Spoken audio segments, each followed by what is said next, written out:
Inilah ayah saya, Lieutenant Colonel Besara Ahmad Nazri, CODM. Jom, kenali beliau.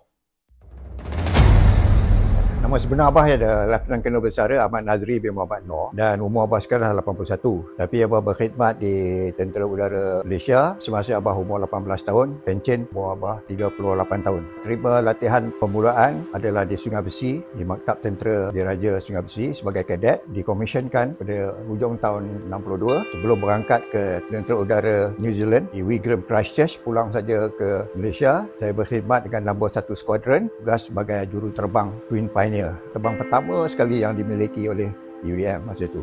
2 tahun di Alustar, saya telah berpindah ke Kuantan, ditugaskan sebagai pegawai pemerintah, jet pejuang yang pertama iaitu Tebuan. Pemikiran yang pertama yang di dalam kepala kami apabila kami menjalankan tugas adalah untuk mempertahankan kedaulatan negara. Kerana sumpah jawatan kami dulu adalah untuk setia kepada raja, negara dan bangsa. Walaupun kami berhadapan dengan musuh, kami tak ada rasa takut. Oleh kami faham apa tugas kami yang sebenarnya. Apabila kita telah bersara, janganlah kita lupakan ilmu-ilmu dan pengalaman kita di dalam tentera. Gunakanlah untuk kebaikan masyarakat. Kita cubalah sebarkan pengalaman dan pengetahuan kita melalui persatuan-persatuan ataupun NGO untuk kebaikan masyarakat. Kepada anak-anak muda, siapa yang ingin berkhidmat untuk negara, nombor 1, kita kena ingat yang apabila kita bertugas sebagai tentera, nyawa kita adalah hak negara. To be quit